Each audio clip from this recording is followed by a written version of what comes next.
Hello, good evening, and welcome to Follow Everton. I'm Ryan, the channel host. Today, I have two of the best pundits in the globe. I was going to say this side of Europe, but actually today we have the wonderful Chris, who's across the pond in the United States, and Yandalf, who's literally across the pond in the Wirral.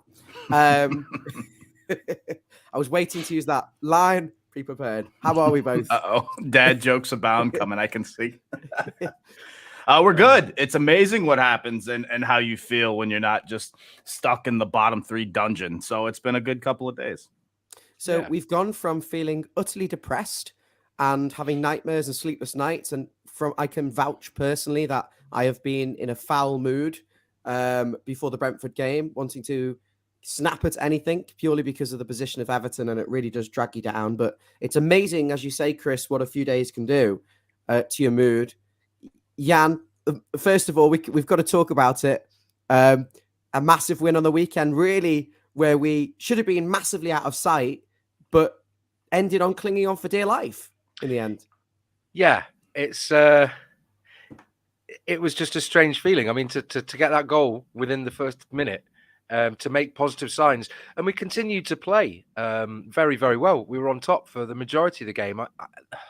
It was surreal. I mean, the one thing I would say, though, is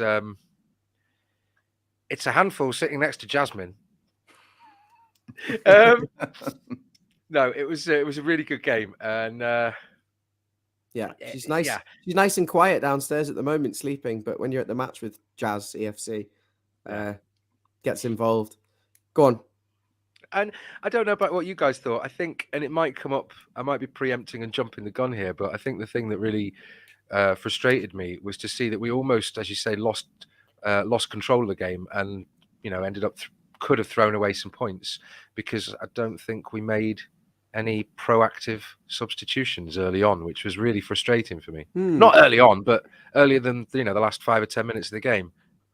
Well, that is something we're going to talk about in terms of our overall review. So the way I want to do this, if that's okay with you guys, although I wanted to address that elephant in the room very quickly, Anne, because I know we hadn't spoke about the Brentford game. She's right. Hang on. I think Emma just had the comment there. You should be semi-positive today. Yeah. I'm smiling. I'm in a good mood. But fair enough. It's slightly ironic. The rules are once you've been given a name, you can't change it. So by default, he's still Mr. Negative, but the smile is there. So there you go. It's better than nothing, right? That's my dad. I can vouch that Jasmine shouts aloud at the match. Very funny. So I now have a long list of players that I know she wants to sleep with and those she doesn't. Oh. Well, go on. We're okay. No, it's okay. That's for our. Hold up.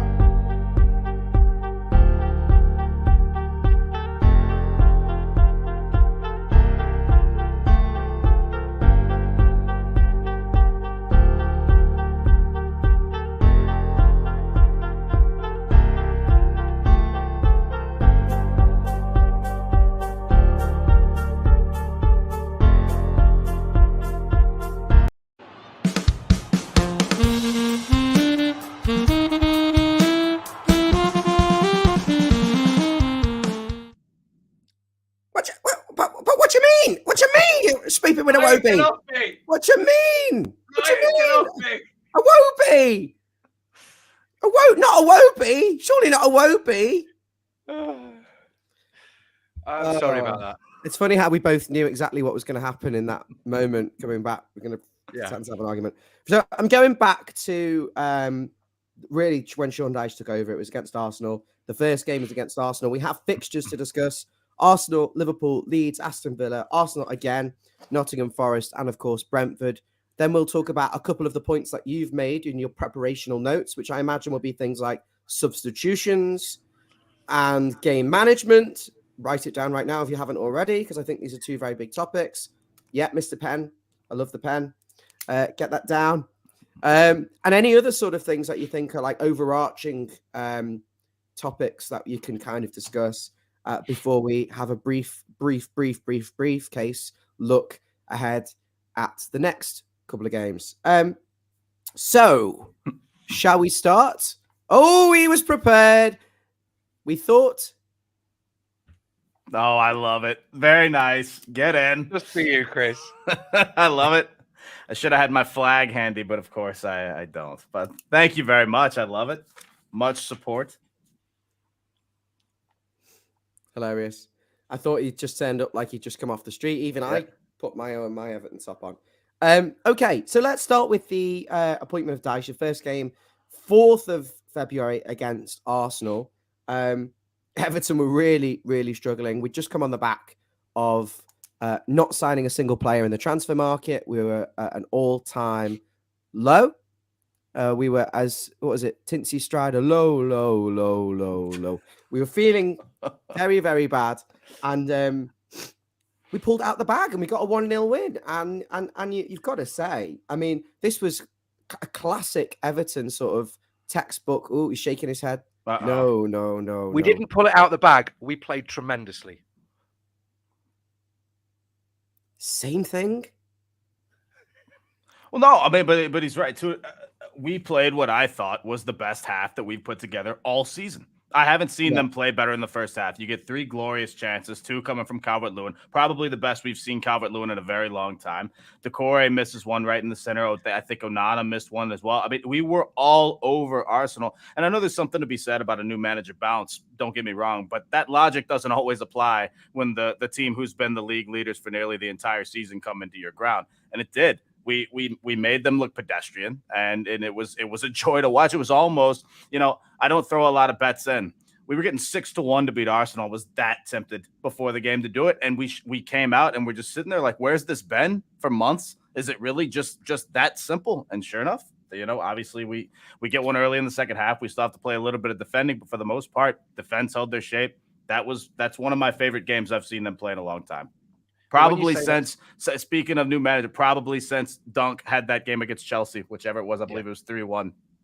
You said that's the best you've seen DCL play in a long time, and it's probably the only we've seen DCL play in a long time. Because he hasn't featured. Yes, I've seen him play in the past 6-7 games. Yeah, I was going to say though, do you think that just get it out of the way early if you want? Yeah, I mean we're obviously maybe going to touch on it once we've got past the fixtures, but maybe to discuss DCL, I don't know. But this is about Sean Dyche. But do you think that demonstrates something? I mean, the new manager bounce changes mentality, but to make real tactical and fitness and player fundamental changes can take a while. But do you think that we would see a different style of football from Everton, especially in the last few games that we played, if we'd have had DCL selected? Do you think that it was right to utilise him? Sorry, never mind. I've asked about 3 questions there. Do you know what I mean? No, I sort of get what you're saying, though. And I mean, from a mentality standpoint, I've never been a professional footballer, so I can't exactly speak to all of that. But I have been in a case where, you're playing for one manager. You kind of, they call it losing the team, if you like. We saw, again, it was just evident. It was very clear they were running with a purpose. They were passing with a purpose. It was just a different squad. I don't know if I can will myself to go watch any of the West Ham game again, but I would almost like to see just how different of a culture. You could just see it. I mean, they didn't want to be on the pitch. Anthony Gordon quite literally didn't want to be on the bus down to West Ham. Yeah. So, it was an absolutely, it was almost like a complete new team and a complete new season. The only problem being we were obviously not in the position that we wanted, but came through. There was first of all, if you're just joining, welcome to Follow Everton. Make sure you subscribe, turn notifications on. And of course, everyone hit the like button. And I can see loads of people in the comments. Thanks for joining on this Monday night. It was, as you say, a complete transformation in mentality between the West Ham game, which was apathetic, to this Arsenal game where the fans were extremely nervous going into the game, but the players played with a real positive attitude. And as you said, Calvert-Lewin was very, very effective and arguably could have had 2 or 3 goals from headers. And there was a clear style of play. Interestingly enough, he started with Alex Iwobi on the left and Dwight McNeil on the right, and realised very quickly that if he wanted to cross the ball and actually do something in this game, you swap them over. And so that made a big difference. And I think we saw a clear style of play, which was to dominate the middle of the park against Arsenal, stop them playing through the middle, shuffle them out wide, and then when Martinelli or Saka get the ball, make sure we've got 2v1 situations against them. So to not allow them to actually be 1v1 against our players to actually cross it. So we were very, very clever in how we stopped them playing through us and actually stopped them getting around us as well and in behind. So I'd say it was the complete performance. And on another day, arguably, we could have won that 2 or 3-0 if Calvert-Lewin had took his chance. Interestingly, also Connor Cody was in the team at that time, but it is pretty much very similar to what we've seen over this entire period. And the winner was, of course, a great header from James Tarkowski. And Jan, it was the first sign that Everton were going to be phenomenal at set pieces and a real threat. It was joined up football, not just set pieces. I mean, Dyche has mentioned it in several of the press conferences about the percentage of goals that come from open play and set pieces, and obviously we got the penalty recently, which, I mean, I don't know if I'm dreaming. Everton being awarded a penalty is just unheard of. It's been a while, and away from home. Yeah, I mean, not that we ever have any much look at Goodison, but we're seeing more joined up play, and when you see that increases the odds of you scoring anywhere. When there's a shift in mentality, when you're pushing forward, when you've got that belief, you know, the positivity in play that's more decisive, that's more incisive, that's more aimed at getting the ball into the box, into the back of the net. So I think when you're playing that, and clearly there's been some practice. I don't know whether there's been more practice of set pieces, because I've been bemoaning and I've just been so frustrated for several years. Everton don't seem to be yet switched on in the ways that other teams are, like quick free kicks and quick throw-ins. But we almost seem to have an understanding now that you can do things besides just skill on the ball when you're in a corner or a free kick or a throw-in situation. That we don't have to just do the formulaic throw the ball in to a player that's 3 yards away. And I think that gives you the excitement to go, you know, we could get something here. Even against Brentford in the last game, there was still the thought that although we could throw it away, we were still trying to fight for a goal at times. You know, and tactics, game management aside, which I know we'll get onto, there was a real frustration that we haven't maybe picked up some more points, like the Villa game. But what frustrated me, moving on to the next game after that, Liverpool. Now, there were signs. I don't know whether you guys think about that. There were signs with in the start of the game that we were going to really push forward and challenge them. I know we went into it excited, thinking, "Oh God, we could catch them with their pants down." But you know, the first 15-20 minutes, we were, Kevin's just said the panicking's been cut out. Well, what we're doing actually is playing a lot of games where we have a very good first half, where we come out the traps and have a very effective style of play. And either we panic or we lose a lot of energy and it kind of just fades out. So what I would say, just to close on this Arsenal game, was it was very much a game of two halves. And in that second half, Arsenal had 71% possession, and we did fade pretty badly when Calvert-Lewin came off. Obviously, we got the goal and hung on, but there wasn't really an awful lot of chances after that. But what you expect against the league leaders, that is a phenomenal result, Chris, isn't it? They're going to win the league this season, and that is going to go in all likelihood. Sure, no, game you can't ask for anything more. And again, even though it was a little bit of fading, but for the most part, especially given the serious threats I've seen over the last few matches, there weren't many, if any, serious threats from Arsenal. Yes, they had possession. Yes, they were taking it up the pitch, but there wasn't a moment in that game that I can remember just kind of like one of these, like I was for Brentford for the entire second half. Yes. And it was if there can be a comfortable 1-0 win, that's what that was, in my opinion. Yeah. And like you said, it's magnified given that it is Arsenal. So, and we were really buzzing after that game. I think we'd all our moods would be lifted, and I think we had a little bit more hope that despite not signing anyone just a few days before and being at rock bottom, that actually we had a plan here, and it was to be aggressive, be smart, be snide, as you said, Jan, and do the dirty things well. Be good at set pieces, but also carry a threat from open play. And we had that. And as I say, we could have been out of sight against Arsenal. And thankfully, we did get the goal in the end and was able to hold on. And tactically, I'd say it was a very, very astute performance from Sean Dyche and from the players.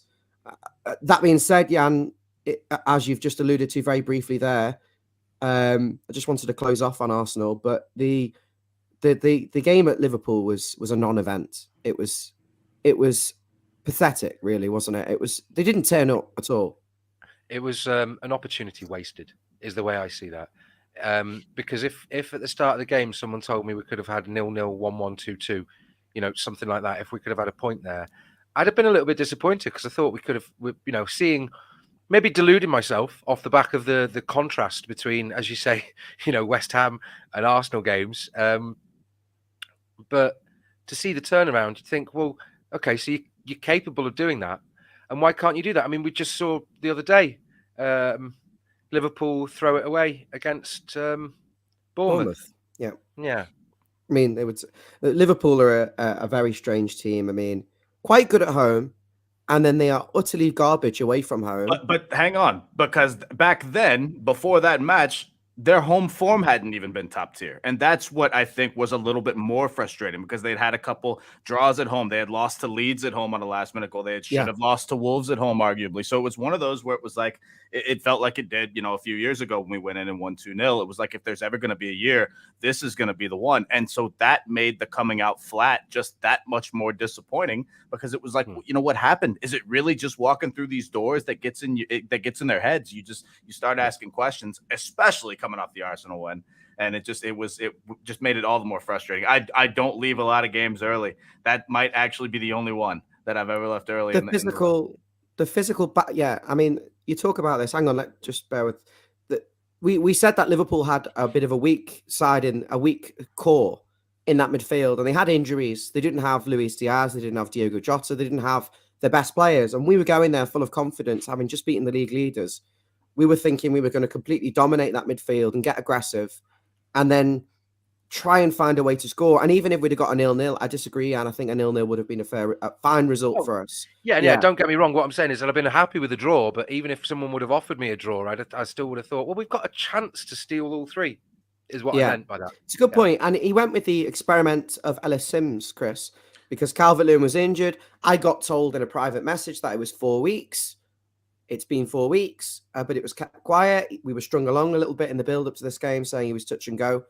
He didn't play, and Sims was just thrown in. I mean, what did you make of that? I actually, so we're in the pub before the match, and I was with the group, and most of them were all for it. I hated it. And it wasn't just the fact that you're throwing basically a first-timer in there. I know he's got a few minutes, but for the most part, you're kind of throwing him in the lion's den, if you like. Now, one side of the argument, he walks in, finds a goal, absolutely makes a name for himself, great story, this and that. Well, the more likely side is exactly what happened. He almost looked a bit shell-shocked. And just aside from Sims, I know a lot of people have a lot of opinions about Neal Maupay, and that's fine. Arguably, Neal Maupay's best game, even though he did miss the one chance, was against Liverpool earlier this season at Goodison Park. He looked up for it, winded Liverpool up, taking a space, creating the chance that led to the disallowed goal from Connor Cody. I thought Maupay should have started that game. Of all the games that he has started, and some of which he shouldn't have, that was the one for me that he should have been in front for.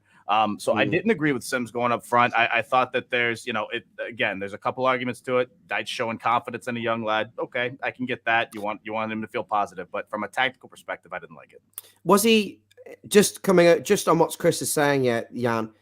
For me, and I don't know about you, Jan. I want your opinion on this. He's gone. I want to try and replicate that Arsenal performance away at Liverpool. And to do that, I've got to go with the player who was the closest physical match, like for like, to Calvert-Lewin, and that is Ellis Sims. Yeah, and there have been elements when we've seen him come on as a substitute, or not a substitute. When we've seen Ellis Sims, try to do that jump for the first ball, knock it down for the runner, the runner coming in from the channel, where he's done that, and they've tried to then potentially draw a man to give him the space to get the second man to have a shot, or to give him the option for a crossing. I completely understand. However, we're debating something that's kind of moot because we know that it didn't work one way, and if it wouldn't have worked the other way, there's always another team involved. I understand where Chris is coming from, though, because Neal Maupay, although he's struggled to score goals, has the experience that could have played on an aging or a frustrated or a rattled Liverpool defence. I mean, from my perspective, I thought it was just a very apathetic performance. one that Everton didn't turn up to. And I would say it was a classic Everton bottle job against a team that didn't play that well, but just did us off our own corner. And then from a pathetic move where we just kind of opened up like Moses parted the sea for the Jewish people to escape. So it was like so easy for Liverpool to get those 2 goals, wasn't it? But we're quite good when we're in shape. It's when it's transition every single time. It's transition that we were vulnerable at in the Liverpool. They didn't like scoring apart from that. No, it was a little, they look lost in transition, like you said. And it was just 2 counterattack goals. After the game, I'm hearing, Liverpool has it again. They found it against. No, they didn't. They played awful. We just played a little bit worse. Some can call that unlucky, and some can call that unfortunate, and some can call that Everton. But that was the way I saw it. I didn't think Liverpool were much that night. I just thought that was arguably our worst performance of the season. One of the bottom 3, I'd say. I don't want to detract from this sort of episodic retelling of the matches, but the Dyche Wars, if you like. Yeah, but I do. Yeah, but I do want to sort of say that I think the only real aberrant or anomalous outlier performance that I've seen so far is Arsenal-Everton when we lost 4-0 away at the Emirates. Classic, Jan. We're setting a context for the whole, the 5 key points, and Jan's like, yes, what I'm trying to say is that we had an immediate. Arsenal were shell shocked coming to us because they expect to walk all over us, and they didn't. And we played our game, and it was immediate. Dyche saying, "This is how we're going to play different. We're going to do it different this way." Sorry, right, but hang on. I can't get on board with that, and the reason is because for the first, both of us were at the Arsenal game. For the first 40 minutes, we looked up for it against Arsenal. We didn't look up for it against Liverpool for 40 seconds at any point. So if you give me a half against Arsenal over that entire Liverpool performance, I'll take that in a heartbeat. Even though obviously late in the first half there were some mistakes, still the effort was there. They at least looked like they wanted to be. We closed them down a bit better. Because we were still scared of Liverpool for some reason. We always are. We always go to Anfield and, as you say, bottle it, or we go, we can't do this, and sometimes we just need to go, yes, we can. Was that just reverting to type though in the derby then? I mean, in terms of So what I was going to say, take it away from Dyche there and say that's Everton. I mean, as Chris said, that's Everton. I think so. So, because what I was going to say is we've seen a gradual improvement in. Again, I don't want to get onto the themes yet, or detract from match by match analysis. But I think that Liverpool. But you will anyway. The Liverpool game was a detraction away from a trend. I don't want to talk about Liverpool, but did you see their game against Bournemouth? It was detracting from a trend that we've seen, but it's fully understandable knowing Everton and how they play. And in terms of the Arsenal game, I wouldn't say that was a detraction from the trajectory that we've gone on, because they are top of the league and they caught us 2 moments of. Other than that, I don't think 4-0 is fair for that a scoreline reflection. Yeah.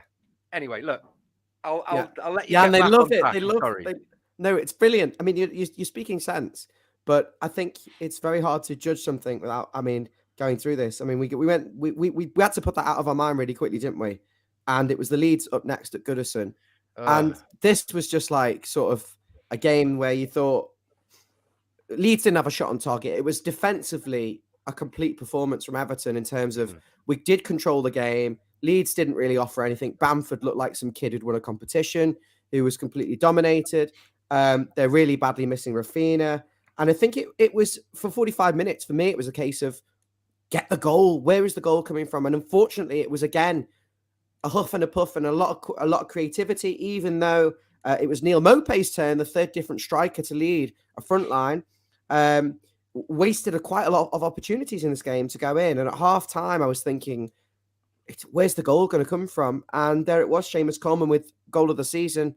A bit of a fluky sort of finish. He'll probably never score a goal like that again. But this was a sign that maybe the Liverpool game was a blip, and that Sean Dyche actually had implemented something, and it wasn't a case of just a one-off game, that he was building something, building an idea, and actually the players were understanding it. Yeah, and it was nice to be back at home. It obviously the crowd helps along with that, but Leeds weren't up for it. We were. I like to think that Leeds didn't threaten, but I like to think our defense made it tough on them. Show a little bit of fight, had a little dust up with Tyler Adams, Weston McKennie there on the sideline. So it at least shows a bit of physicality and shows that you're there to stand up and be counted.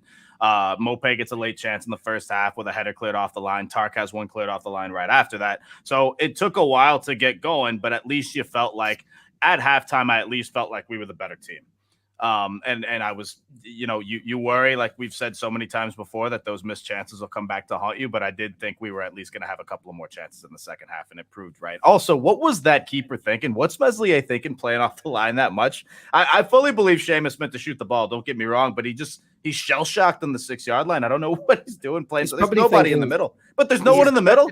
There's no one there. Exactly. He didn't. He forgot that he was playing Everton. There was no one in the box. Right. Exactly. He thought he was going to catch it. it. No, really, I did.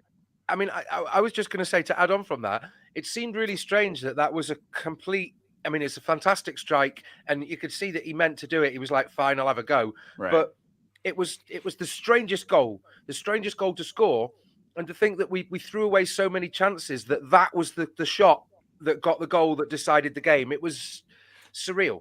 Sure. It was in slow motion as well. I remember sitting in the park end with David from the channel, my brother.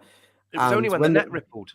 Yeah, I mean, we were just shocked. And then kind of like how you anticipate the strike and you get up. This was like, oh, we scored, because there was no expectation to score. And the keeper's probably thinking he's just going to step off and he's going to cross it, he's going to catch it, and he's in the right position to catch it and move on. But it was a really smart finish. And we should have probably been out of sight by halftime. Again, there was a lot of energy. And I think for me, it was another dip in the second half. And where the players possibly haven't quite got that fitness yet to get things and keep going for a full 90 minutes. Moving on then, we had a back-to-back home game. Obviously, this was less than 3 weeks ago now. This was the 25th of Feb against Aston Villa, who beat us. Unfortunately, it was Ollie Watkins with a penalty and Emi Buendia. And I think at this point, a few fans were thinking, for in terms of my analysis of this game very briefly, we were the better team for the first half. Again, I think we started, if I recall rightly, we had a very bad 15 minutes. But once we got kind of settled a little bit into the game, we had 35 minutes. Look, I don't want to get the channel in any trouble. My issue with that game is we played against 12 men or 14 men, because the ref was horrendous. The ref was horrendous. I'm going to leave that there and just nip away for 2 minutes so I don't start swearing like just repeatedly on the channel, because that's all I take away from that game is just a string of profanities. No, absolutely not. We were bad. We were bad for 15 minutes. Bad for 15 minutes. And once we'd got a grip of it, it was a very good end to the half, a very good 30 minutes plus stoppage time where we should have scored. And it was a failure to take chances. We had chances through Onana, and Neil Mopé had one that really irritated me, where he'd kind of almost passed it to the keeper, basically. Yes, literally at perfect height. And Dwight McNeil having another open goal. He's becoming to get a lot of opportunities that fall on his right foot, but an absolute refusal to shoot with his right foot, costing a goal. And the goal didn't come. And eventually we tired. And this time we made mistakes, as evident with the lack of organisation. Right. And that it was the opposite, basically, is what I was just worried about in the Leeds game, right? The missed chances come back. Jan has gone for a wee. Need a flashing sign like that. No, this was the game that I'll remember as the start of the current Onana decline, unfortunately, because he gets the early yellow. Still have no clue why he got the yellow. Absolutely inexplicable. First minute, yeah. Yeah, and then he was, I don't want to say he was non-existent. Obviously, he had the best chance of the game, to be fair, but the way he played was just differently. He couldn't go in for a tackle, couldn't play any sort of physical football at all, and I really think it affected him. Well, that's the only reason he's in the team, really, for his physical presence. That's the point I'm making, though. Yeah. It took away his whole game, and so after that, it was almost like, you talk about playing against 12. It was almost like we were playing with 10, at that point. And so it really affected the rest of the game. There were still a couple of chances. Iwobi had one early on, I believe, as well. But when the penalty went in, I still think there's this Everton mentality. I haven't seen a manager in recent years be able to shake the mentality that when you could see the goal, it just deflates the entire team. And I know that's a natural thing. Don't get me wrong, but it's almost like the heads hang because after the pen goes in, and by the way, what was Ghana thinking on that tackle? Whether you believe it was a pen or whether you believe it wasn't, it's just still just a silly, unnecessary challenge. You can't tackle from behind. Yeah, exactly. You can block. You can try and get in front and block, but sure. But the pen goes in nonetheless. There's not too much of an Everton threat, maybe a little bit of going down in the final third, but there's not really much of an attack. Obviously, Villa get their second. Not sure what Connor Cody, he kind of fell asleep and got caught flat-footed. Bang, back of the net 2-0, and at that point, we pretty much know it's over. So, yeah, exactly. And yeah, I agree. It was Onana who, for me, was the player who kind of he started to become very ineffective. The yellow card obviously didn't help, but he wasn't contributing either. And there's talk of him having an injury, as the Blues are saying in the comments. Got an injury. Just making another note here. But the standout performers again was Doucouré, Dwight McNeil offering a threat. Doucouré really running things and leading the press. But Doucouré, with again the highlight for Doucouré, for me, the low light I should say, was he had, the match before we didn't touch on his miss against Leeds when he's wide open with the keeper 1-on-1 from about 16 yards out. Well, against Villa, you're thinking maybe that's his weak foot. Against Villa, he's got chances on his right and then he's got a chance on his left, and he doesn't shoot either one. And so at that point, I'm starting to think, does he have a dominant foot? Obviously, we've seen it in the past, but just from is it in his head? Does he not want to shoot?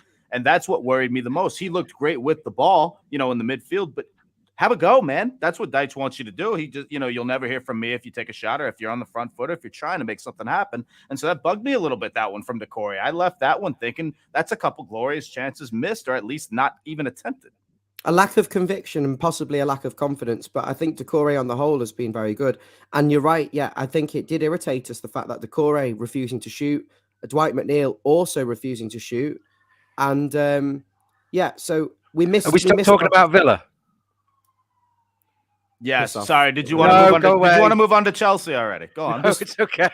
Just hang on, Jan. Just literally, we just want to say that this was a game potentially where I felt that maybe Sean Dyche was becoming a bit too slow with the substitutions. Right. Refusal to go 4-4-2.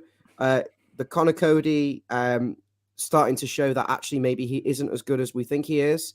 And it was quite passive, and he was poor for the second goal, where he has to show the player down out wide because he has another central defender next to him, and he kind of gets his feet caught up and is too close to Tarky and ends up doing nothing.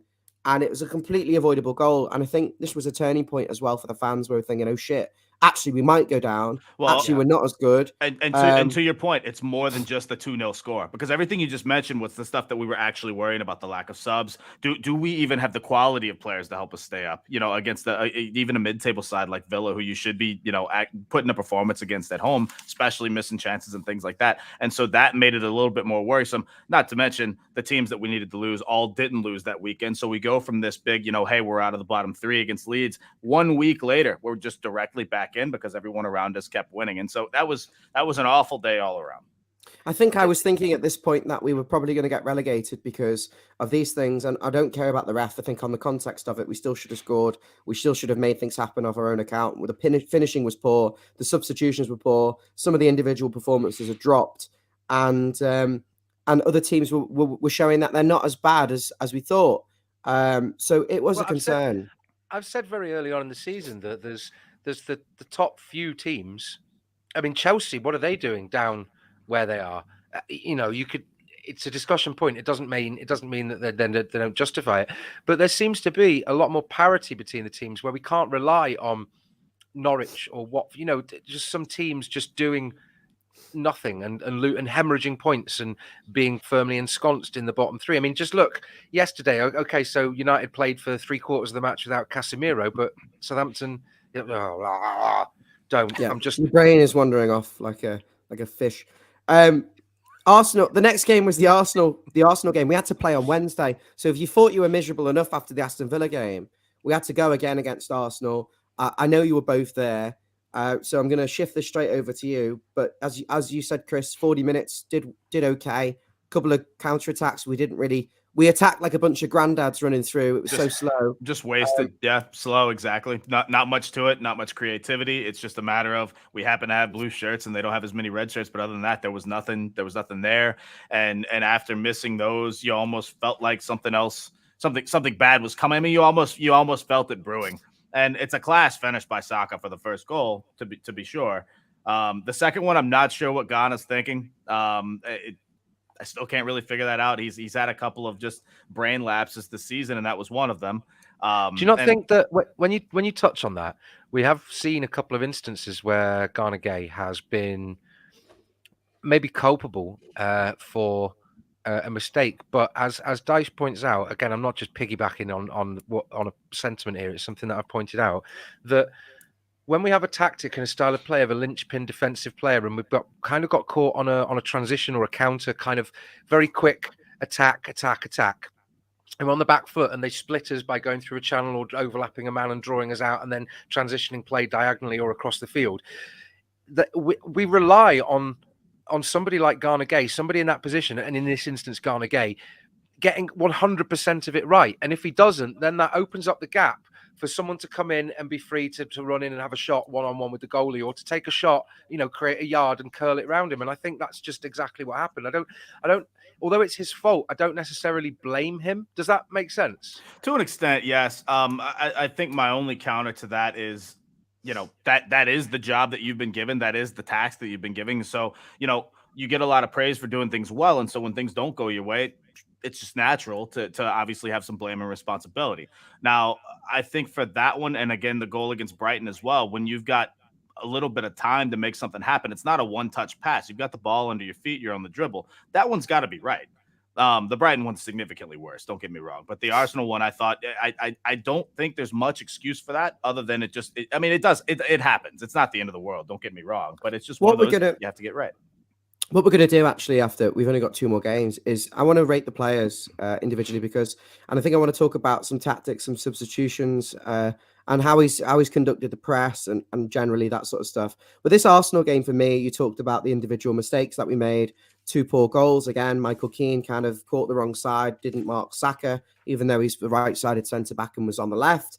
Mikalenko also quite passive in this game. Then Ghana makes a big mistake, and then the second half is, let's just make some substitutions with the weekend's game in mind against Forest. Holgate comes on in midfield for his first appearance in God knows how long. Ben Godfrey comes on at right back. He's proven he's not a very good right back, but he's a fairly decent left back, which is quite strange. And it all falls apart. The defensive line was everywhere. The midfield was all over the place. And we had overall 26% of the possession. And that actually does include the first half, where we were quite decent for about 40 minutes. But it was a very poor performance, and you'd say out of character really with how we'd played overall.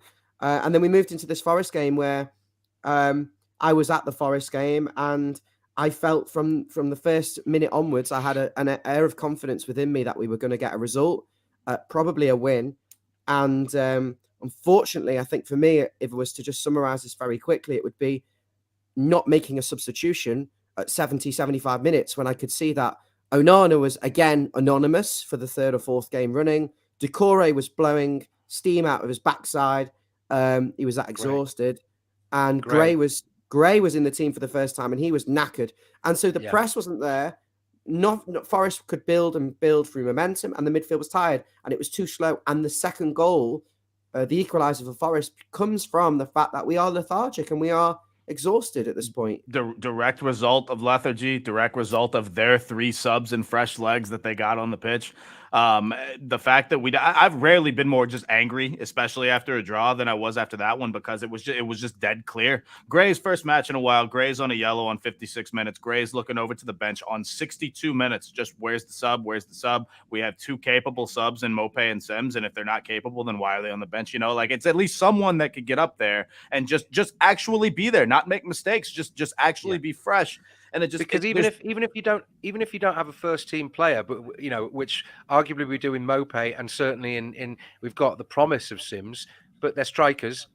They've got fresh legs, and Gray wasn't, as you say, present. He wasn't chasing the balls and closing people down, which gave them, the cumulative advantage of having an extra man. And you may as well. It's almost like playing with 10 men. If you don't have someone doing the job. In a country full of strikers, we were desperate. We were crying out for one, and we did have two on the bench, as you say, in Neil Maupay. But the thing is, Maupay doesn't do very well when we're trying to hold the ball up and bring others into play. I think he's quite good when we actually have possession and he can kind of nick around and get a bit of a chance. I don't think it was the right game for him. But what was the excuse maybe about not bringing Ellis Sims on to just try and hold the ball up, get us up the pitch? I don't quite understand.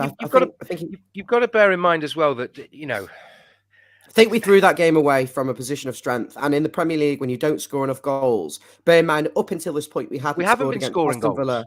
Hang on one sec, Jan. We haven't been scoring goals. So we didn't score against Aston Villa. We didn't score at Arsenal. We were on a bad run in terms of scoring goals. We managed to get 2 first-half goals, and we still threw it away. And for me, should have had a third through Damari Gray. But it was annoying. Should have had a second penalty. Should have had a second penalty with Seamus Coleman, but should have, could have, would have. I still think at 2-1, 15 minutes left, I am annoyed because I think if you don't score goals, which we don't, and you're away from home and we don't win away from home, we should have done what we did in the next game against Brentford, which was backs to the wall, low block, get Yerry Mina on in midfield, get another striker on up front to try and keep pressing them and bring on someone. Why have you got James Garner on the bench if you're not going to bring him on? Well, I was going to say, what Chris's opinion, your opinion on this, are we seeing elements of, I wouldn't say stubbornness, I can't put my finger on what the right word is from Sean Dyche, in the, no, you are fit enough to do this, you can do it, just keep fucking running, don't look over at the sidelines going, oh, I can't do it, and ultimately he pays the price, because if we're 2 goals up, should have been 3, should have been 4, something, along those lines, if we're in that position of dominating the game away from home, to an extent, do you then want to change the entire dynamic by bringing on multiple substitutions when in your heart you're going, no, just do it? Well, it's never been Dyche's mentality to bring on early subs, but there's a fine line and a far cry between early subs and 89th minute subs, right? Yeah. And that's the part I really just didn't understand, because again, there's plenty of, it was so evident, from about 65 minutes on, that the only team that's going to score next is going to be Forest. I mean, maybe there was a tiny little rush from Iwobi, but even Iwobi's tired. Iwobi's turning the ball over. Decore's turning the ball over. Onana's pretty much non-existent at that point. Gray is taking it to the corner flag on 81 minutes. I mean, what are you doing? And so at that point, anyone has to come on, bring on an extra defender, as you say. Something has to happen on 75 or 80 minutes, and we're all just sitting there like baffled, like what's happening? What are we doing? And then, Maupay and Davis come on 89, and Davis almost immediately cost us the game. Falling over trying to get a foul. Yeah. Is that a consequence of the high intensity football when there's a lack of fitness due to missing a day of training previously under Lampard? They are professional athletes. I think from my concern, I don't quite understand why we were getting, when we did have opportunities to get a third goal in the second half, why we had Iwobi and Gray running forward. And actually in this game, let's be real, we actually played good football.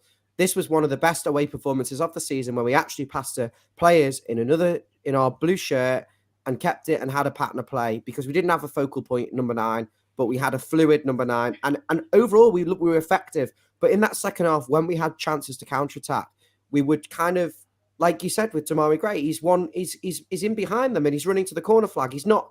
It was a lack of kind of real willpower to go and get that third goal that annoyed me. And we neither went for the third out and out or shut up shop, which I think we should have done. So we kind of did nothing and ended up bottling it and losing it. And I'm annoyed that we weren't proactive, but you could also argue that mistakes happen in every football match, and it just so happens that they punished us in these two instances. Because I think it's rather foolish to forget that. I mean, I'm not saying you do. We're cultured and cultivated football analysis expert, but whatever team you put out, whatever tactics you want to talk about, you always play an opposition. And the Blues has just said in response to Peter's comment, I noticed you started, Ryan. It's never just a game involving one team. There's always 2 teams. You have to play your own game. You have to respond to the opposition game. And yeah. I think at this point, though, a draw away from home, it's kind of the apologists for the result were saying it wasn't a bad result, and a lot of people would have taken it before kickoff. It was just irritating, wasn't it? Because it felt like a defeat. It felt like a missed opportunity against a relegation rival in Forest, potentially. So for me, it was a little bit sour, but I suppose also seeing some of the other results that weekend and Everton being 19th in the league, having played a game more, Chris, was very demoralising. And I think emotionally we're a little bit all over the place heading into this Brentford game. Yeah, because it's not just the fact that, some said before the game we'll take a draw. I wasn't subscribing to that, but some people did. And given the way the game played out, it makes it worse because you felt it was there for that. How many games have Everton played this season where the points were just there for the taking? It's not been many, right? You have to capitalize on that, plain and simple. And when you don't, like you said, it just makes you become pessimistic because it's like, where are those chances going to come again? Because it's just that's such rarefied air for us, if you like. And so it was frustrating. It was worrisome. It was a few people called it scary, spot on, because you just don't know what to expect from this team. It was a slump though over those results. We hadn't won in a period, and we were so close to getting that win against Forest, especially away, especially at Forest. They've beaten Liverpool at home. They drew City at home. It's not an easy place to play, and so that would have I feel like that would have just sent confidence through the roof for fans and players alike. And then we've come into Brentford, and I think, Jan, there wasn't much expectation on a result in this game. But would you like to talk us through it? What my expectations? My expectations were, I don't want to tell you. I had a dream the night before, and I had some sort of omens that I don't believe in magical thinking. I don't believe in anything supernatural. But he sits watching Lord of the Rings before bed every night. He bloody believes in all sorts. But I just had a feeling. The dream made me go, oh, well, maybe I should be open-minded. I was like, okay. And then, because Brentford, as Dyche has said, Brentford are building something, and they've managed to pick up the slack from losing Eriksen. I was very frustrated that Ivan Toney was playing. Very frustrated, especially after admitting guilt. But I saw a few signs and things that made me think, like, if there was any way that he could have been there, my dad was sort of there in spirit in some way. And it just made me go, we've got this. And I was very quiet. I don't like to be optimistic or confident, especially when it comes to Everton. It's dangerous. The sirens came back and we took the lead within the first minute. And having not been able to hold the lead at Brentford, Dyche sent a rocket up their backsides and said, you're not going to surrender the lead here. And actually, Chris, we should have been well out of sight by half-time. Chances for Onana, chances for Michael Keane, who heads it. It was an easy header. He should just head it straight. And others as well. If I recall, Iwobi had one off the line. So we should have been 2-3, and of course the ridiculous handball decision. That's the thing. It was 2-0. Should have been 3, and easily could have been 5 or 6. As ridiculous as that sounds, because those chances were just so glorious. Brentford had a couple as well, so you can say that kind of cancels out. But the chances that we missed, I can get over the Keane one. Onana's got to get his foot over the ball in that scenario. And Iwobi's got to do better. At least Iwobi put it on target, and it's a great save. But no, it's just, again, I can't say it enough. It can't be overstated. We've seen the movie before. You worry about those things coming back to haunt you because it's just Everton, especially when they play, earlier in the season. I pointed to the Brentford and the Leeds matches both away, where we score the first goal fairly early, and then we just kind of sit back in the second half, let them do what they want, and they end up equalizing. That's exactly what happened. I mean, to say we look scared is an understatement for the first 20 minutes. I don't know if it was nerves, if we were just shaky, if whatever it was. I don't know how Brentford didn't score in those first 20, but you almost felt after that, okay, maybe we've weathered the storm. And then they just kept coming and kept coming and kept coming. I haven't been that, teeth chattering, I believe, since maybe the last – I say the Palace match. I was going to say the last maybe 10 minutes, but what felt like about 45 minutes after Calvert-Lewin scored the goal against Palace last season. But that was the feeling, because you really felt that this game was that massive, especially, you try not to score watch with the teams around you, but every result was going our way in those current games. Bournemouth won the match earlier, but in the current games, everyone around us was doing what we needed them to do. And so that game all of a sudden just becomes absolutely massive, biggest game of the season so far. And I'm just glad that we held the line, because it was rough sledding, as we say. You have to do your business, and look, we didn't have a lot of possession. Again, 33% possession. Brentford probably will feel aggrieved they didn't create any clear-cut opportunities in the second half to actually score. But that's a testament to Everton and Michael Keane, who had been under a little bit of scrutiny for coming back into the team, and Ben Godfrey in the previous game for not picking up a rebounded shot from don't really care what his name is. Brennan Johnson. Yeah, should have picked it up before Brennan Johnson. Did well, and we were solid. And they hadn't lost a game since October. We'd managed to beat them. We hadn't won in 4 before that, or 3, I think it was. So look, it took us to 15th. We're 15th now. We're in with a real good chance of survival, I think, because I look at this table and I think Crystal Palace will probably finish below us based on the form that they're in and the players they've got. I told you. I said Wolves and Palace will still be in this, weeks ago. And you were like, nah.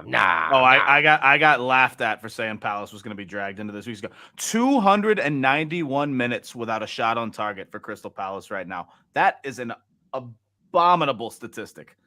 Palace will get relegated, and I also think Southampton, although they're bottom of the league, won't get relegated. And this is the sort of way I look at it. Now it's kind of like an open forum with you guys. I imagine a lot of people will be watching this back. I think there's a few things to really rate out of 10 in terms of tactics, substitutions, and decision-making, the overall results as a whole, how he's handled the press, and then standout performers. So is there anything you want to touch upon first in those sort of, to finalise kind of an assessment of those first 7 games as we've looked at them, as you put it, chronologically, episodically? Go ahead, Jan. No, it's fine. I'll let you pick up on that first, Chris.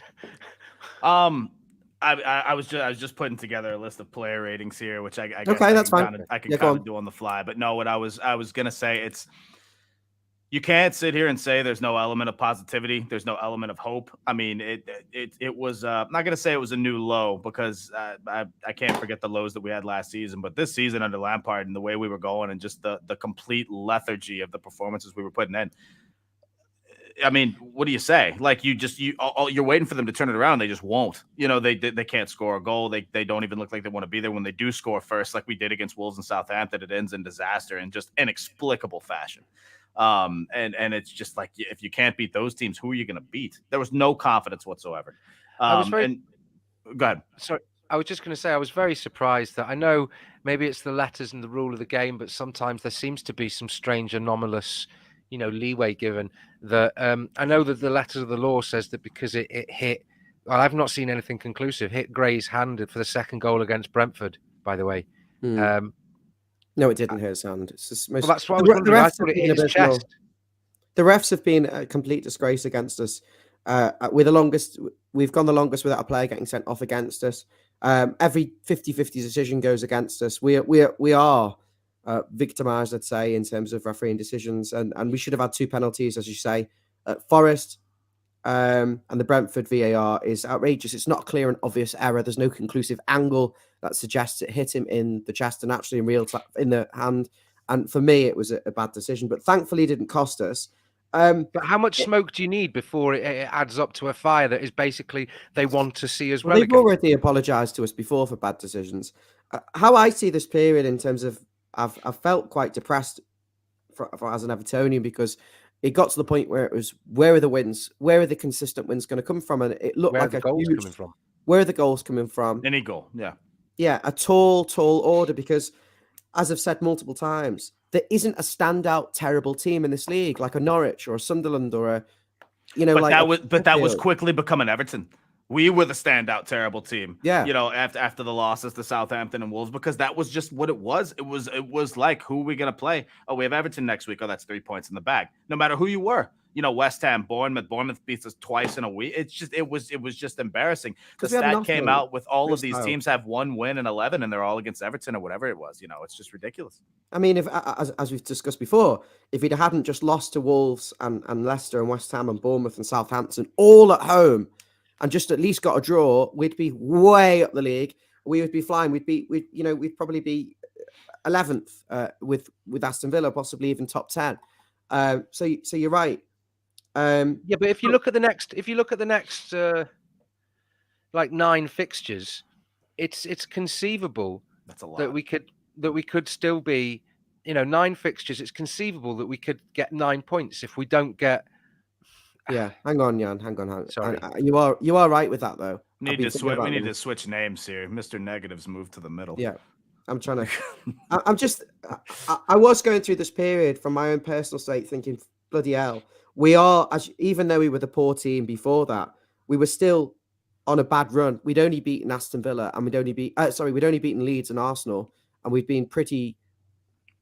We weren't great in the other games. Really. Before Brentford, you're speaking of, yeah. Yeah, so I think although we had some initial optimism against Arsenal and Leeds, it was fading. For me, it was fading, and I was starting to think, actually, crap, we are going to go down.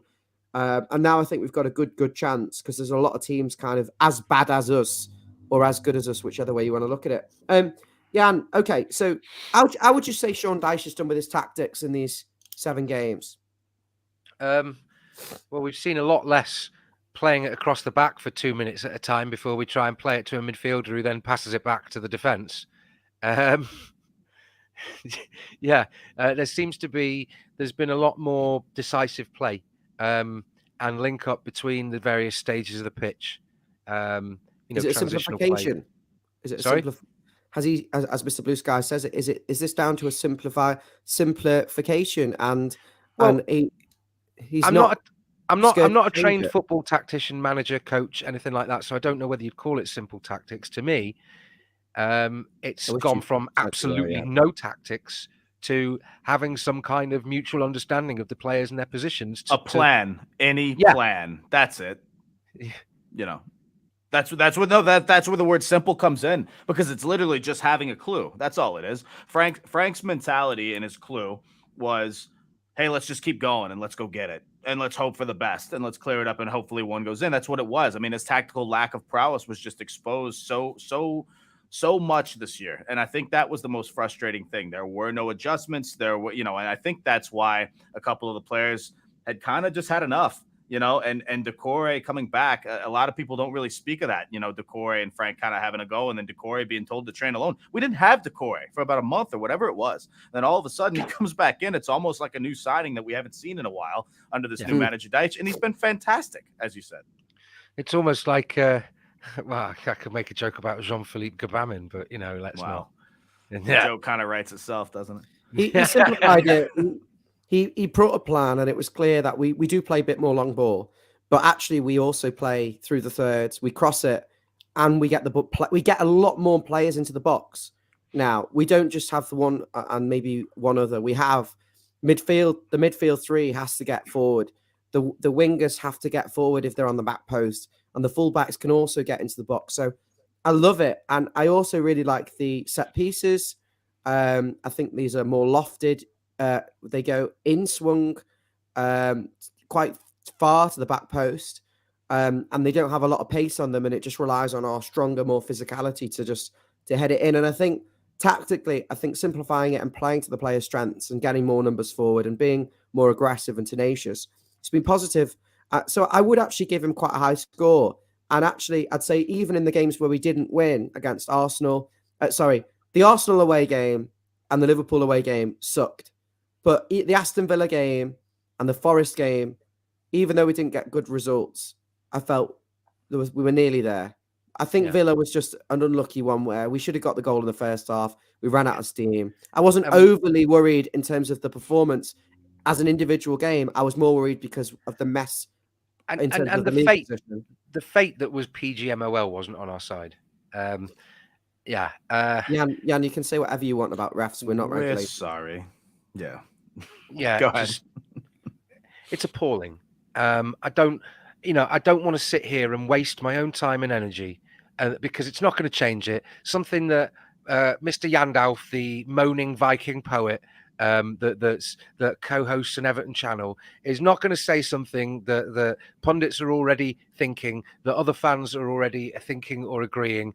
We're not going to get, and even apologies don't get points or games replayed. It's pointless. I could sit here and say the officious Simon Hooper coming over to check whether the ball's hanging over the corner thing and blowing his whistle left, right and centre as if, oh, look at me, it's my show. Yeah, just get on with the football, be anonymous. I just, and then he trusts his linesman who can't see a thing on the other side of the pitch, and yet a linesman on this side when was it McNeil, whoever the Brentford game, when he gets that perfectly good tackle from the side and gets the ball, and doesn't have any high feet or studs showing, the linesman does nothing, and it's their job to wave if there's a foul, and the referee that's 30 yards away decides, oh, that's clearly a foul. Gotta be.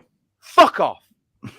And it's not just that, more than just the refereeing decisions, the laughable little things that happen on the side as well. The fact that we get basically double the fine that Liverpool got when you've got Virgil van Dijk grabbing players by the shirt and yanking them this way and yanking them that way, and their players are all in the fracas and all this. Then you get whatever the fine was against Leeds for Tyler Adams literally body checking Dwight McNeil onto the side and Decore getting stamped up.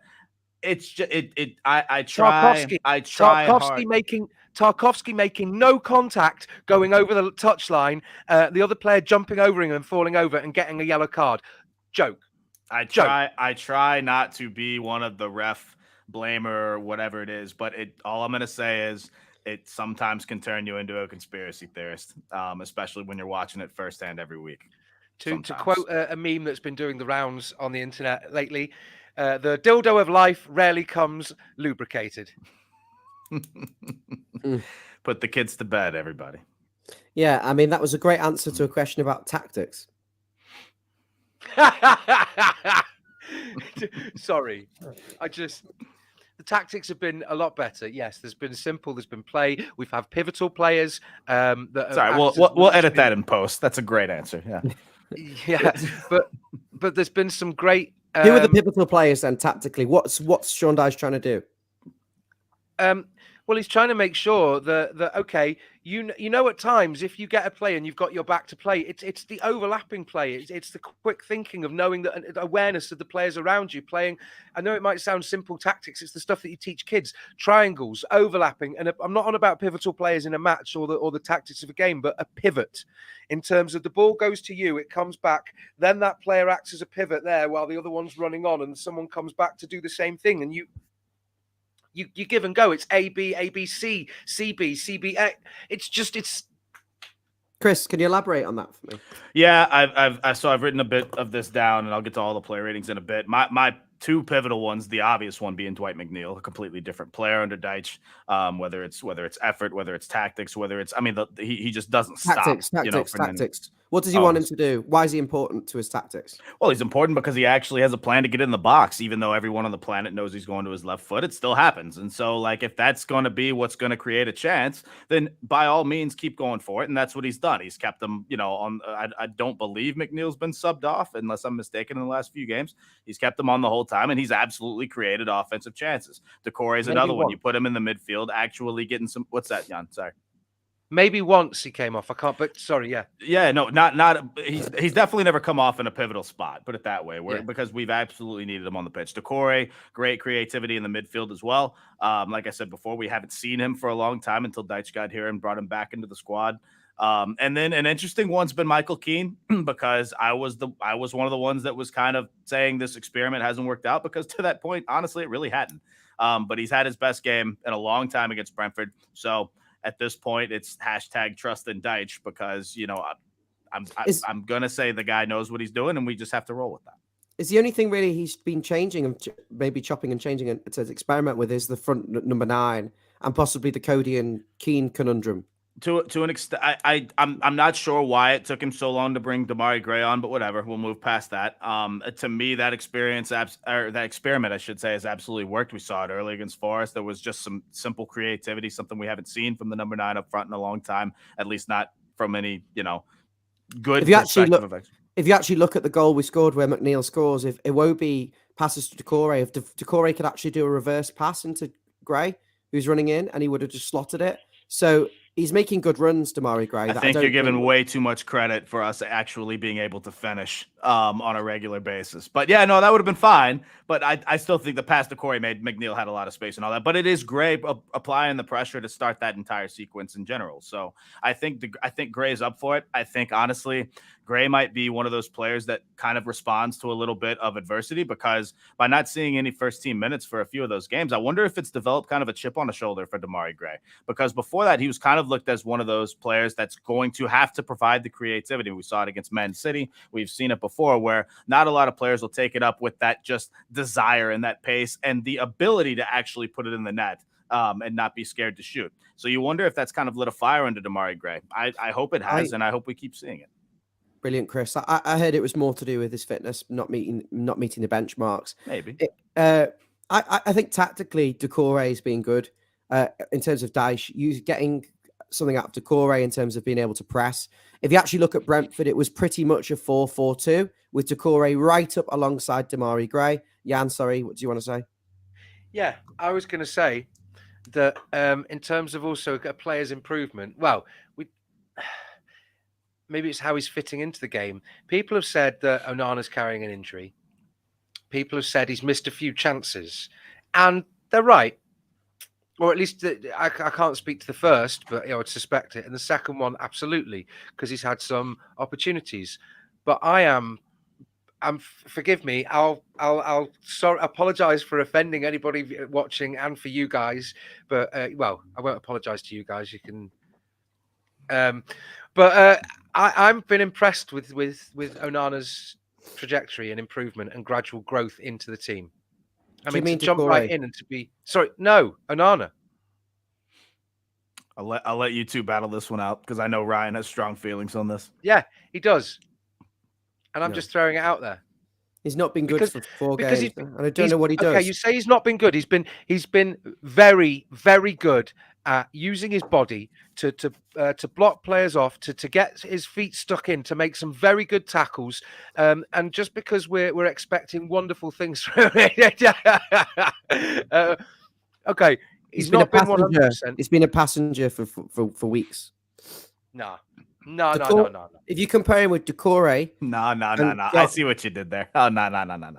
Doucouré and Onana. Doucouré is everything that I thought Onana was going to be, and Idrissa Gana Gueye, 2 mistakes aside in this period, he's come back into his own against Brentford and against Forest. So what, you'd want to see James Garner come in for Amadou Onana? Is that what you're saying? He's not going to contribute, and he's the number 8, where he's got to do a little bit more than just be a cheerleader clapping the crowd and doing a slide tackle. Fuck off. Right, moving on. No, hang on. Before we move on, to that point, we have to see James Garner fairly soon, don't we? If he's allegedly been fit for 3 or 4 weeks, we have to see him in the squad. Now, we brought this up after the Brentford match because I said, do you think the reason we didn't see James Garner was because he hasn't seen minutes in so long, months, and this is a high pressure situation, et cetera, et cetera?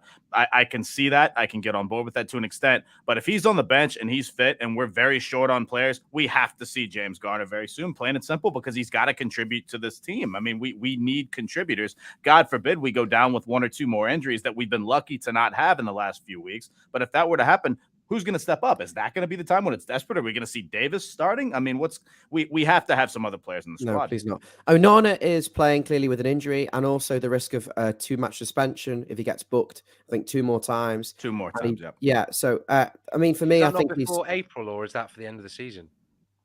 Don't know. I think he's got potentially great, and I think he's going to be a wonderful player in the future. But I think he hasn't been good in these past few weeks, and I think there is an opportunity there for someone to come into that number 8 slot and take his place. Sorry, were you on about him being not necessarily terrible, but a good player? Were you talking about Onana there, Ryan? He's got potential. He's not costing us games, but he's not doing. I think he had 34 touches against Nottingham Forest. For a central midfielder, that's atrocious. Anyway, moving on. I think tactically he's tried to get more out of Doucouré and Dwight McNeil, and there's a clear path for Dwight McNeil to get the ball in the box, a license to do what he wants. And if not, hang on, let me finish, to win a corner, which we can then bring the centre-backs up for and play one of these beautiful lofted corners to the back post. I'm going to mute you, Jan, if you talk about Onana being sensational again. Look at this power trip. He might as well be a ref. So that's the 2. He loves it. That's the 2. He's got his fucking vape out. That's the 2 players that I think of Dyche has transformed coming in. McNeil and Doucouré. I think he's brought Michael Keane in as well because he trusts him. I think Connor Cody's too passive, and I think Keane actually will go and fight and battle for the headers. And I think against Nottingham Forest, for example, that wasn't a bad idea. He didn't do too well for that first goal. He was caught out, of course, but then there's a catalogue of mistakes there. So Michael Keane, I think we have to just trust Sean Dyche on this. Tactically, though, I think I would move more towards the substitutions, which I think sometimes have been a little bit slow, a little bit lethargic. But then you could argue there isn't any options on the bench. Chris, not Jan. Chris, what do you think of the substitutions? It's been my most frustrating point, and to be fair, it's been my most frustrating point for the last couple of managers. Notwithstanding Benitez, but Lampard to me wouldn't bring on subs fast enough. That was actually a bit of Ancelotti's problem that year as well. Not that he was given much of a hand on the bench. Hey, I'm just saying. But it's frustrating because, again, the Forest one sticks out, but it's now been a couple of instances here where something's just got to happen. But when you look to the bench and you see, I guess you see Vinagre. I'm not sure he's still in the squad or not. I know his name's listed there, but I haven't seen anything from him in a long time. You see Tom Davis, and you continuously bring Tom Davis. And look, this isn't a stream intended to slag off Tom Davis. If you're wearing a blue shirt, I'm going to support you no matter what. But having said that, he clearly doesn't have it. I don't know what he offers at this point. And yeah, I know, right? I don't know what he's going to offer, and it just feels like there has to be a better option out there. I'm convinced Yerry Mina's still not fit, despite what they're saying, because if he was, I feel like he'd be getting some minutes in some cases, even against the likes of Arsenal, where they were bringing on everybody else. Mina's got his eye on his next move, which is in June. And Tom Davis, for me, needs to move on for his own personal sake and mental health, because I think there could be a player in there with the freedom and a little bit less of the Everton-style responsibility and burden of the fans. Chris, you've spoken so much sense on this stream. I just want to point that out. Although someone doesn't believe I have. Gemma's saying that I've got no clue. But I have said that Onana is a player with potential. He's a great tackler, but sometimes I watched him, certainly against Arsenal. I don't know, is that your mate, Jan? Literally jogging back. Hang on. Literally jogging back for the just because someone agrees with me, they're my mate. Onana was literally jogging. Hang on, I'm speaking, Alan. Let's hold off one sec. Well, you can put Alan's comment up. Onana was literally jogging back for the third and fourth goals against Arsenal. He was terrible against Aston Villa. He was anonymous. He wasn't very good at Nottingham Forest. He didn't touch the ball, and he didn't do anything against Brentford, really. And he misses a lot of chances. I'm only assessing this little period of 7 games where I think he hasn't been as good as the others. He's carrying an injury. He's not been as effective. Doesn't need to get personal, folks. Doesn't need to get personal. Put your comment up, the one you wanted to talk about. Okay, but Alan said this encapsulates it quite rightly. You know, I'm Alan. Sorry, Onana is absolutely crucial to the team. Covers the ground well, and a key component to that combative midfield. Dropped a little bit in terms of his own standards, just as you say, you concede. But I wonder if Dyche has told him to call it. Dyche has told him to call it in a little in terms of yellow cards. He was getting booked nearly every game now, but his tackling is good. Yes, but the whole point is, when we played football where we've had less possession, so you do more running, so you get the less ball. You're playing in a midfield position where he's a defensive midfielder, but I think there's opportunity there for him to become a more box to box. When you're doing that, when you're covering, Garner Gay makes interceptions. And he's there to cover the back line. Whereas Onana is a different type of defensive-minded midfielder. He is a very central. I think there's other elements to his game that we might see. He could move forward up the pitch. I don't know, but yeah, I'm not going to bang on about it. I like Onana. Let's move on now. I'm not going to bang on about it. It's the Onana show. I was asking about substitutions. So, yeah, exactly. So what are we going to see? Are we going to see James Garner come on? No, I'm saying you should have took him off. You should have took Onana off in these games where he wasn't effective and brought someone else on. What is the point in having James Garner on the bench against Nottingham Forest? But there was other times where I felt like he could have gone 4-4-2. Why, when we're 1-0 down at home to Aston Villa, hasn't he brought on another striker or gone 4-4-2? These are the questions you want to ask you, Jan. Is he doing good with the subs? Because we weren't completely okay. Here's the thing, and this is what I'm saying is, in the same way that Dyche has said he's happy for the players to give away the ball. You know, he's not going to be mad if they give the ball away if they're playing attacking football because of the right reasons, right? So my argument is we were never out of touch in the Villa game, really. I think we were. I really do. I think after the pen went in, I think the plot was lost, quite honestly. Because before Villa put the second one in, they had a couple of chances. Before that, it was almost like we had lost the plot. Okay, but what I'm trying to say is, we weren't at risk of losing it 3-4-5. But who cares though? What he's saying is, if we need points, we have to chase a game at that point, because who cares if you go down 2-0 if you're going for it? I agree with that.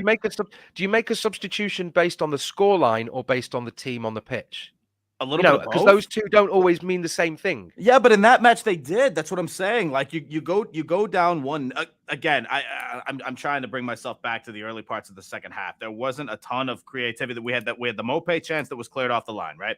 I believe the pen came maybe about 9 minutes after that. Something about that. And by the way, I'd never watched that back until yesterday. I didn't really realize how close that actually was to going in. But aside from that, after that, it was just kind of like listlessness. And then after the pen goes in, you can see that there's not much threat after that. A little bit of wasted possession, a little bit too much trying hard. Why not give it a shot? And why wait so long to do anything? Yeah. So what do you rate his subs out of 10, would you say, overall? Oh, the subs. I mean, lack of, or no, lack of. I mean, I didn't like them at Arsenal. I really didn't like the Holgate substitution. I didn't understand it, other than just to give him minutes. Same with Godfrey. I guess I'd probably rate the subs maybe a 5, maybe a 6. I'd rate his overall, what he's done is near 7.5, 8, something like that. But as far as the sub go, that's low for me. Probably a 5 at best. In context of the players he's got, it's definitely a 7.5. I'd say that the substitutions have always been right. But they've just, a lot of the time, they've come a little bit too late.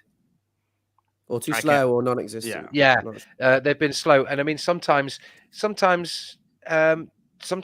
does. They don't have to be top quality. If you bring in, especially up front, if you're consolidating the defense, you want to bring someone on for 5 minutes. Peter says he's not doing well with the subs. That's what I was saying. What I'm saying is, I'm trying to balance out the different facets of the question. He's substituting the right players, but he's not doing it soon enough, as was evidenced, well, in the Forest game, or even the Brentford game. Sometimes you could see it's the right kind of thing based on the bench we've got and the players available. But equally, because you wanted to say, oh, maybe we'll bring Garner on, but he'd only just come back from injury. The anomalous subs, as Chris says, I completely agree with you. You're right. The ones at Arsenal, it's like, well, what are you trying to do? Are you trying to stop us losing more goals? Are you trying to, shore up the defense? Are you trying to make this a winnable game again? I didn't make sense to me. Yeah. But also, as the Blues are saying here, in terms of the Arsenal game, he brought off Garner and Coleman, saved them probably for the Forest game, which technically was a wise decision. But I think for me, it was maybe a little bit more about who he brought on in terms of Holgate and that sort of thing, and how slow it was to make changes. You could argue that the Arsenal game is just a one-off that we don't really care about, and I think we become a little bit more focused on these other games. The overall results, then, as you said, you think it's a 7.5, 8, Chris. Jan, would you agree with that? His overall performance is 7, 3 wins, 3 losses, and 1 draw. We'd have taken that, I think. It's better than our metric before him. It's better than our metric for the last 2.5 years, I think. Wank Lampard, who was living off his career as an outstanding footballer, but actually no pedigree in the managerial game, and who should have gone against Bournemouth after 2 annihilations. And I think Sean Dyche would have had us in the top 10 by now had that have happened. But yeah, I think in terms of how has he handled the media then, Jan? His press conferences, he's been quite a straight honest and direct and I like it. He's not been best friends. He's just been like, you're doing your job, I'm doing my job. And especially when he's been like, a signing's gonna. There's a certain emotional awareness that when he's asked about, you haven't got signings or you're very limited and will it do any good? It's like, well, it's pointless talking about it because we can't change the past. Absolutely.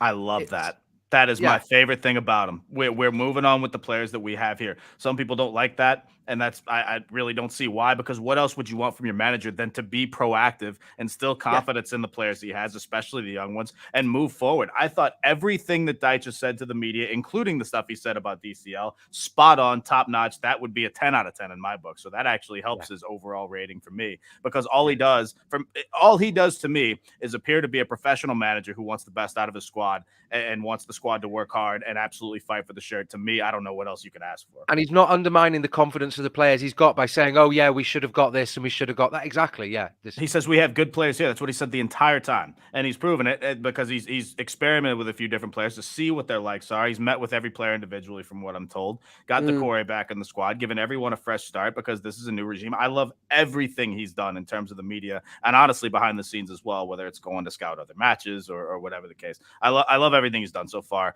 aside from the subs and maybe a couple of little partial tactics. But off the pitch, to me, he's been fantastic. And we are joined by Robbie, who's kept quiet for most of it. Hi, Robbie. I don't. But don't what do you think about his attitude to training? Sorry, am I? I don't disagree with you, Chris. I think you're spot. I just want to say I think you're spot on. And in the press conferences, I think he's got to do that. I think if he focuses too much attention on what he didn't get or doesn't have, I think that automatically lowers the confidence and the belief within the players he's got. Absolutely. So I think by saying he believes in what he's got, whether we agree with it or not, and of course a lot of it is pandering to the emotional needs of the individuals. But whether you believe in it or not, it's a very good tactic, and I've appreciated his honesty. I think Lampard was just a nice guy with a load of waffle, and Dyche has come in, excuse me, and just literally said as it is. And the only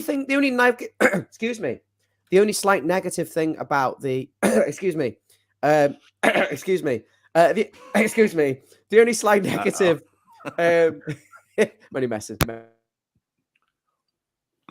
Oh, good, he's gone. What? Oh, excuse me. Oh, the timing could not have been any better. Oh, look at that smile, too. Someone clip it and ship it. Look at that thing. Oh, I love it. I am definitely screenshotting that. Oh, this is so beautiful. Hang on. Let's see. You got it screenshotted. I'll screenshot it after the fact. This will be on YouTube. Oh, this is beautiful. Just keep it there. I wonder how long it's going to stick there. Can we get in the comment section, please caption this right now? What do we got, and Ryan? Tweet it to Ryan. Oh yeah. What do you think is on his mind? Who's he talking to? What did he just have for? Oh, that's all right. That's all right. You've got the image burned in your brain. You know you did. You drank it in. What do we got here? Oh God.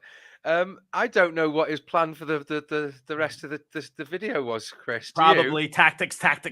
He seemed to love that phrase today. No, I'm not sure. I think we were going to probably get the player ratings and then just just wrap it up. Listen, if you're an Evertonian and you're not happy with what Sean Dyche is doing, I'm not sure what to tell you. I know the Evertonians have well, that's the stereotype. We're going to be bitter no matter what. Trust me, I've been there. So I'm not knocking or throwing stones. But the fact of the matter is, this is the best hire we've made in a long time, in my opinion. I think we finally got one right. And I think that's why so many people don't really know how to react, because we haven't gotten a lot of things right lately. And I think this is just one of those. And you have to be happy. We've got 10 points from 7, 3 wins in 7 matches, which, again, doesn't sound like a lot. But given the way we've been the last couple of seasons, that's all you can ask for, especially against the top-tier side. But not only that, against the side you should be beating in Leeds. Because I know it's just a 1-0 win against Leeds. I know it wasn't the prettiest game.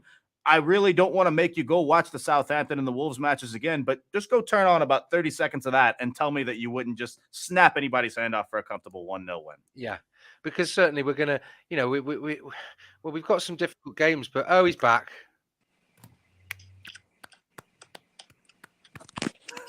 Is anyone there? I don't know. You tell us. Something basically went very weird. Are you pretending to be frozen? Yeah. So fantastic. So something happened. Something happened, and the internet, it came up on my thing saying mic unplugged for no reason, which was a bit weird. You've been watched by the police, Ryan. Then my Wi-Fi. Are you the one? Did you steal Ken Wright's placard off the outside of Goodison? We found the head locker. I think there's been a big crash or something, because there's Everyone's going outside. Uh-oh. Yeah, something's happened on our street. So the internet just kind of went off.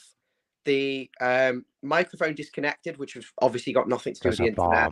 The next thing I know, I can hear sirens down the street. Someone's alarm is going off. And then you heard Z cars right afterwards. Yeah, was it? Someone, okay, what we'll someone's do is alarm went off.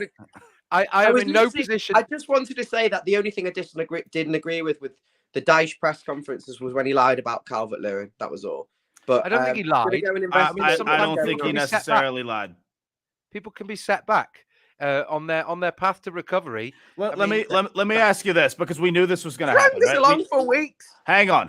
We knew this was going to happen with Calvert-Lewin. I got maybe from a different person, but we both received the same message in terms of 4 weeks around the Liverpool match. That's why I wasn't surprised the next week or anything like that. Right. My question is this: let's just say Dyche comes out and says it should be 2 to 4 weeks. What happens in 3 or 4 weeks when Calvert-Lewin's still not fit? Are you going to get mad at Dyche, or are you going to get mad at Calvert-Lewin?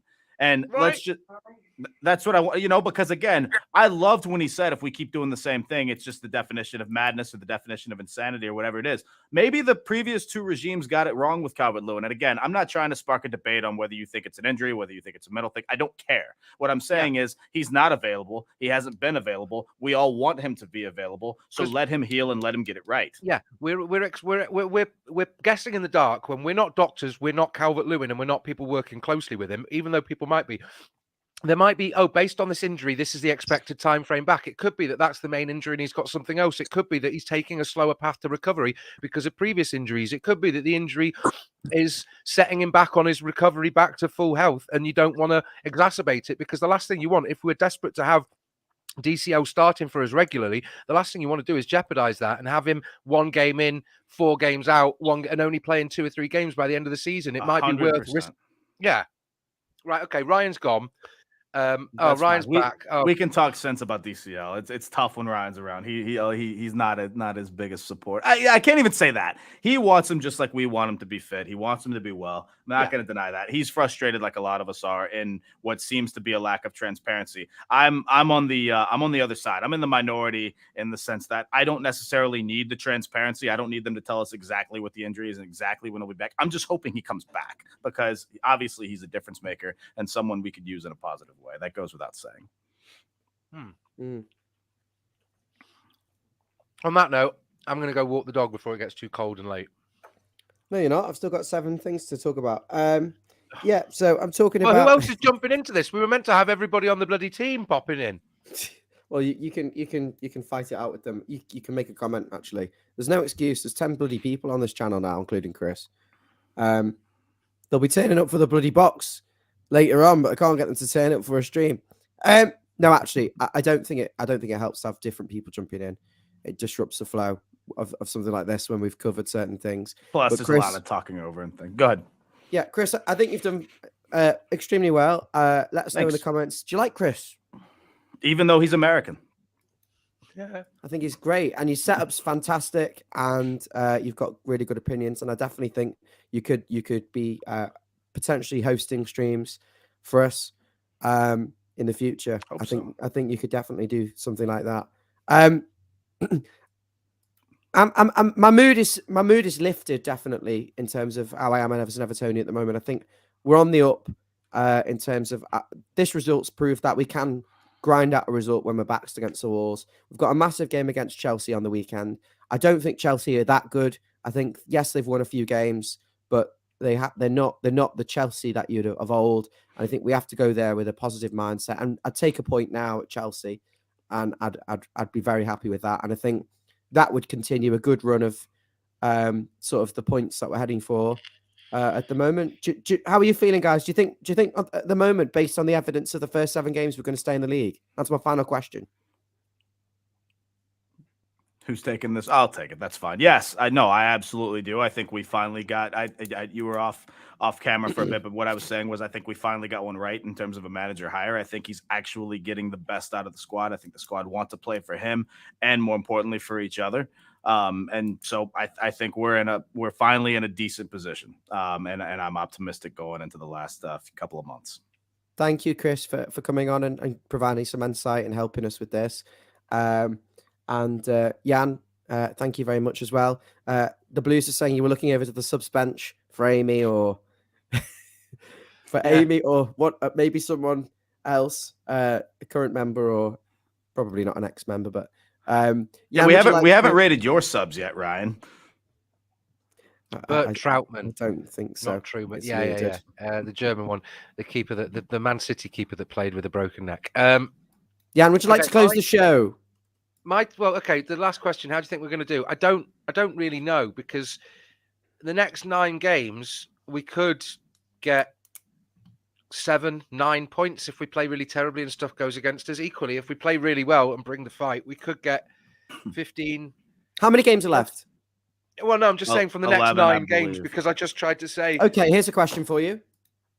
Would you take 11? Is there 11 games left? 11 games left for us, yeah. Would you take 11 points? No. Would you take 12 points? No. I'm going to need a minimum. I understand that 4 wins from 11. I think it's going to take 15. I think it's a different year than most. I don't know if 38 is going to keep us up. 15 points gets us to 40. I think that's comfortable. 11 games left. I'm expecting 33 because I'm an optimist. I don't think we're winning. I don't think we're winning 5 games. Out of the next 11. We're winning 5 games. I don't think we're winning half the games. I think we'll win 3 games and get 3 draws and 3 losses. That's 9. And then there'll be something else happening that I don't know. Maybe. Yeah, but it is conceivable. Okay. Well, what you just said. Hang on. You said we'll win 3-3-3. We have 2 games left. A win and a draw gets us right to where actually gets us above what I just said. So I mean, or even one more win out of that, right? The scary thing is the next. But we're playing Man United away, Spurs at home, Newcastle at home. Chelsea away. We've got Chelsea away, Spurs at home, United away, Fulham at home, Palace away. Sorry. No. Go ahead. I was going to do the same thing you're doing now.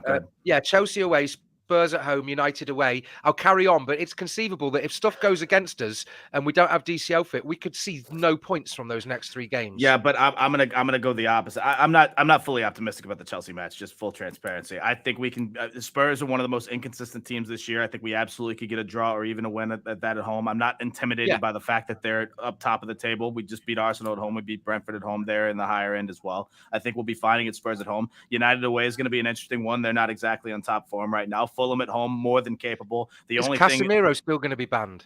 Yeah, he's got 4 matches. So yeah, and pending appeal, obviously. But still, United are going to be a tough out no matter what anyway. But going past that, the only thing preventing us from, just destroying Palace away is the fact that we don't perform well at Selhurst in the last few years. But other than that, Palace are a beatable team. I think we'll be fine against Newcastle at home. They're a good side, but a little bit of an extra factor with Gordon coming back. Leicester away is the one we got last season.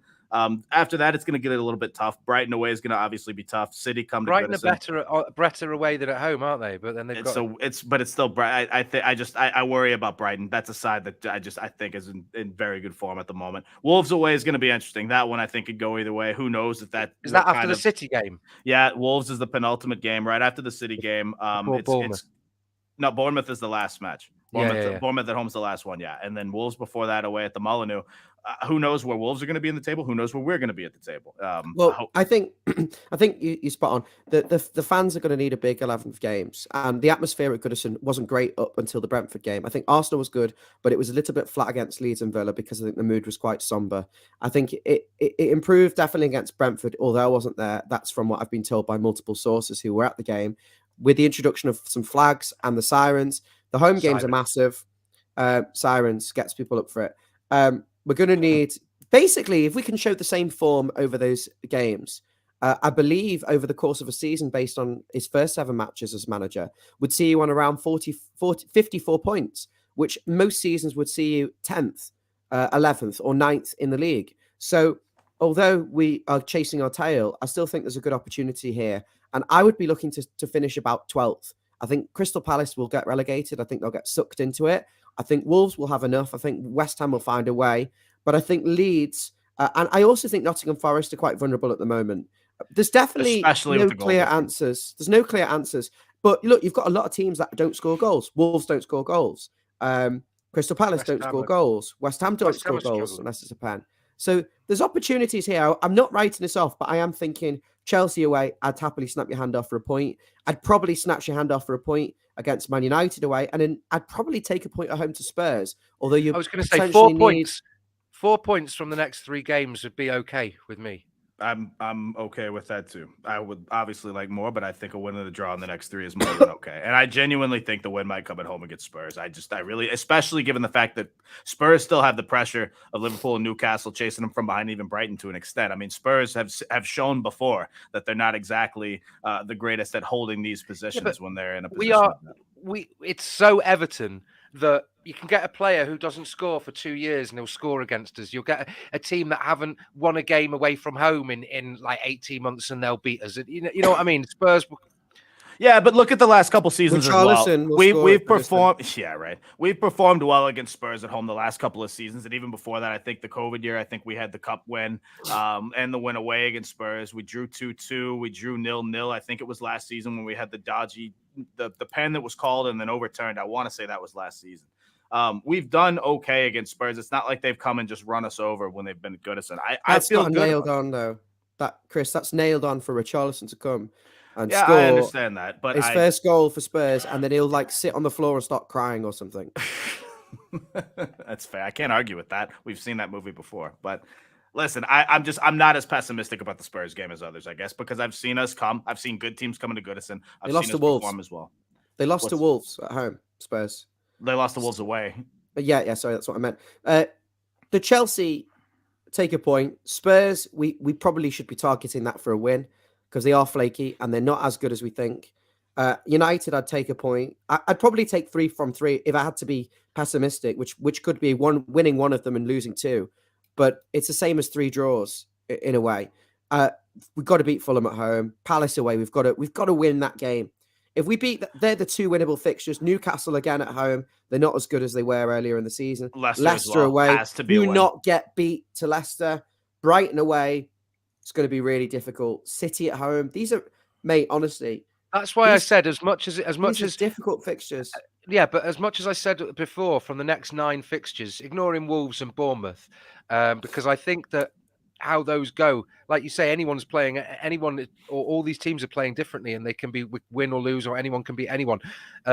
I think that I was drawing a line under City, because to say that if we play badly, 9 points from 9 is a point a game, and then that would still see us in trouble. However, I could equally, potentially, if we bring the fight, see us doubling that and getting 18 if we do really well.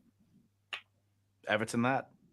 Yeah. And a lot rests on Calvert-Lewin's actual return, because there are games certainly at home to Fulham, away at Palace, away at Spurs, that you need these sorts of players. I think we see him against Spurs. I think they rest him against Chelsea, and I think we see him against Spurs. He's done well against Spurs in the past. He's scored against Spurs often, and I think that's one where he could come back and we see him feature. My opinion.